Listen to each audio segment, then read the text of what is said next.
Peace was good. Welcome to another hip hop album review. This is part 58. The album I will be reviewing today is Redman's fourth album, Doc's Name 2000, released in 1998. You guys should know who Redman is. I did a review of him. I reviewed his first three albums, which are What the Album, There Is a Dark Side, Muddy Waters, which a lot of people say that's his best album, and Malpractice, which I had a disdain for. I didn't really care for the album. And get into this, his fourth album. I don't have the case, the actual album cover. I lost that shit years ago. But this is what the album looks like for those that don't know. Looks like this. Doc's Name 2000. See like an animated Redman kicking through a brick wall. Alright. Pretty dope cover, you know what I mean? That's when 3D was, becoming big again at the time and stuff like that. Singles design was known for. It has 3 singles. The singles are I'll Be That, The Goodness, and Let the Monkey Out. Alright? You know how I get down. Alright, show you guys, this is actual CD, what it looks like. Right here, so. And you just look at the cover. Look at the jewel case. You see Redman going to the bricks. Kind of had like a cartoon feel to it, you know what I mean? And you see the back, how it looks, as you can see its age and shit like that. It's all cracked up. Had this album for years, so pretty dope. Now I get down and break down some of the songs and stuff like that. Welcome to the Bricks. It's just an intro. It's pretty much, it sets the tone of the album and stuff like that. The background music is kind of like a country acoustic song and stuff like that. And it's just Redman, you explaining what goes down in Brick City or Newark, New Jersey, how it gets down. How motherfuckers get wrecked and shit like that. When all the freaks come out at night. Typical shit that you see in the hood and shit like that. You know what I mean? And it sets the tone of the album, right? Second song, Let the Monkey Out, was just the first song actually. Pretty dope song, pretty dope beat by Eric Sermon. Oh, let me break down the producers. My bad. Producers are Eric Sermon, Redman, Rockwilder, and Ronnie Size. Alright. Sorry about that. Yeah, so the producers, like I said before, Let the Monkey Out, produced by Eric Sermon. Pretty dope song. It's kinda like a hype, energetic track. It definitely sets the tone of the album. Definitely when you first hear it, it definitely just screams at you. You definitely, you have no choice but to bob your head. That's pretty dope. I'll Be That, the next song, which is the first thing off the album. It's a pretty dope video. It starts off, it's another braggadocio track. It's a pretty funny track and stuff like that. The video is pretty dope. Like you can see somebody watching a fitness video and shit like that, and then like you see a Redman eating cereal and shit like that, and then you see Redman he steals somebody's car from the suburbs and shit. He steals somebody's Beamer and shit like that. It's a pretty dope video. I'll post a link to that as well. It's pretty dope. That was produced by Rockwilder. Next song, Get Alive. Pretty dope song. It's like I said, this is another braggadocio track that Redman does and stuff like that. You know what I mean. Next track, Who Took the Satellite Van? Self-explanatory. It's pretty much Redman and his crew fucking stole like the new satellite van. Like how like people report the news, and they have the news truck.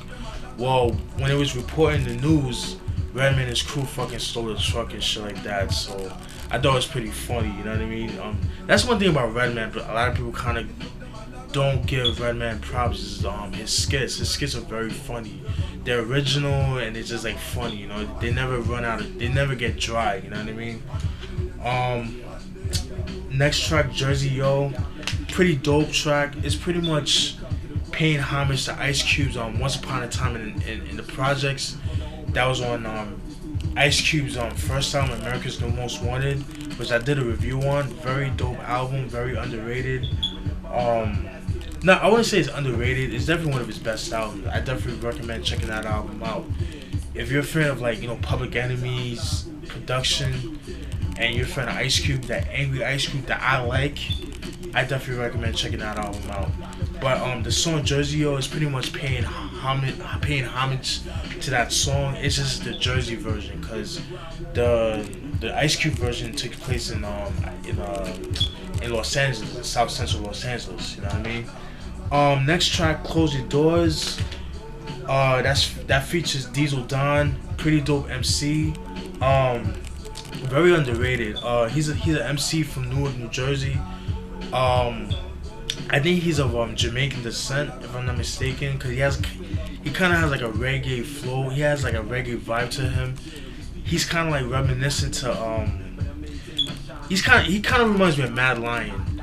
And it's funny because in 1995, him and Governor or Govmatic, excuse me, who's also featured on the song as well, had released an album called 1995 Year of the Independent, which I do want a copy of. It's hard to come by, but if I see it, it's out of print. It's out of print. If I see a copy, I'll definitely pick it up and I'll do a review of that, because I do want that in my hands. Diesel Don, Double O, I don't know who that is. I guess another dude. Govmatic, who I just explained, who is also known as the Governor. Another MC that's affiliated with Redman, as same with Diesel Don. Govmatic, he also released an album back in '98 called Hell Up in Newark. Another album that's actually out of print is hard to come by as well. Raz, who is Redman's younger sister, and Young Z. Young Z is so fucking ill. For those who don't know who Young Z is, he's an MC from Newark, New Jersey. He is part of the group called Outsiders, and he's also affiliated with the Fugees, and he's also married to Rod Digger. Yes, the same Rod Digger that was part of the Outsiders, that was part of the Flipmode Squad.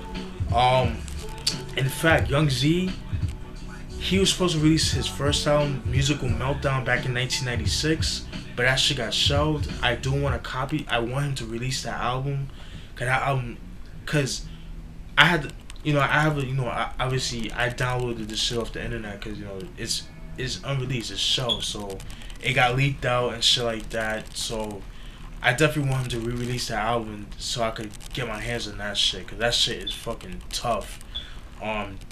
But yeah, Young Z, please, if you see this video, please make sure you fucking release that album whenever you can. I don't know, cause I want that album, and a lot of people want that album as well. That's it, yeah, and those are the people of Diesel Don, Double O, Govmatic, Raz, and Young Z. They all do their thing. Redman, he's not featured on the song for whatever reason. I don't know why, but to me, who had the best verse was Young Z. To me, he stole the show. He had the best verse on that track. That's a pretty dope song. Track 8, I don't care. It's pretty much saying a fuck you to the industry, which I fucking agree. Pretty much saying, like, how you got these young dudes, just looking at Redman like, oh, he's like an old rapper from the early 90s and shit like that, like saying like, oh, you just gotta get with the times, it's like, just look at him like he's an old school rapper. It's like, yo, I'm a legend, show me some respect. And like, like how the radio wanna play all this fucking sparkly jingle type tracks and shit like that. Like, Redman is all about the raw and gritty, you know what I mean? And that's what he talks about, you know what I mean? So, and that's what I got from that song. Buddha Break, produced by Eric Sermon. That's like more of a kind of like an interlude. It's rapping, but it's like more of an interlude, you know what I mean? Track 10, the Million Chicken March, Too Hot for TV, is a skit. It's pretty funny. It's kind of like how how like Louis Farrakhan had the Million Man March back in 1995, but take that concept, but with hood rats pretty much. And you know how hood rats are, bitches that are fucking gold diggers that think the world owes them everything and shit like that doesn't want to work for themselves and shit like that. It's pretty funny. It's like actual movement of hood rats speaking like, oh, they got rights and all that shit. It's pretty funny. Redman is fucking ideas and shit. That's pretty funny. Keep On 99. Another braggadocio track. That was pretty cool. Next song, while all right, ya, featuring Method Man. That's a pretty dope song. Um, Redman and Method Man together is fucking lyrical madness. Don't believe me? Check out their first album, The Blackout, that was released a year later in 1999. I did a review on the album. Very dope album. Very slept on in my opinion.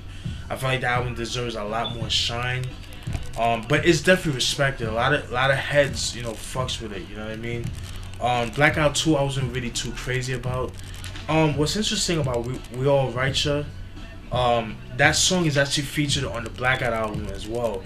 And Method Man on his second album, Tick Out 2000 Judgment Day, had a song called Big Dogs featuring Redman. Featuring Redman, and the song We All Right, Right at You, We're All Right, excuse me, We're All Right You, and that song Big Dogs is also featured on the Black Dogs, and it makes sense because they definitely fit the album, especially sound wise and shit like that. I thought that was pretty dope. Pretty dope. Excuse me.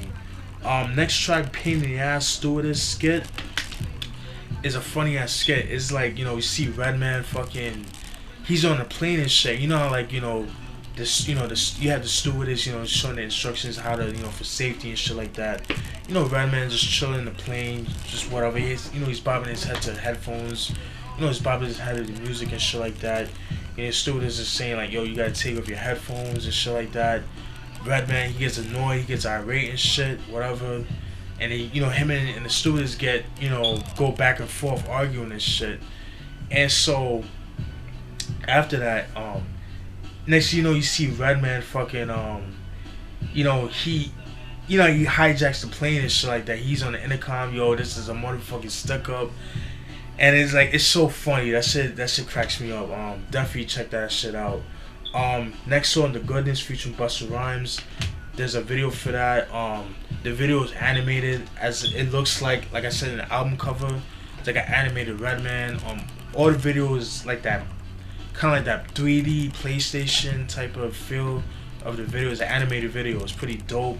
Busta Rhymes, he does this thing on the album. I remember when that song first came out, that shit was big back in the late 90s, like 99, like 98, 99. Very big at the time, you know what I mean? Very dope. They both do their thing.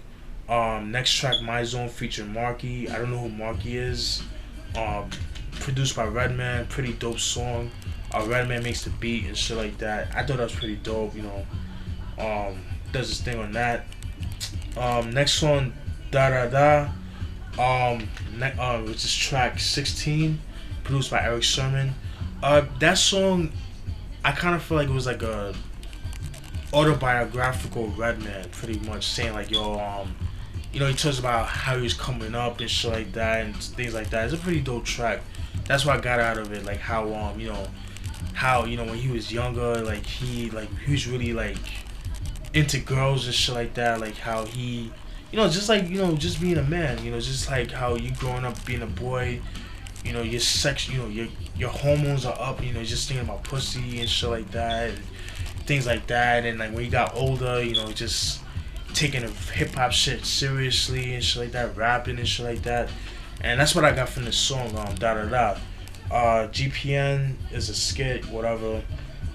Downtown Funk featuring Eric Sermon and Keith Murray, pretty dope song. The beat is kind of like a funky track. It sound like I could see something Outkast using it on their Aquamanai album that was released in 1998. Pretty dope album. I do not have that in my collection. I do need to get that and ATLiens and stuff like that. I could see that being more of an Outkast track, but they definitely do their thing and shit like that. They definitely big up the South and shit like that. Pretty dope. They all do their thing. Dog is DOGS, pretty dope.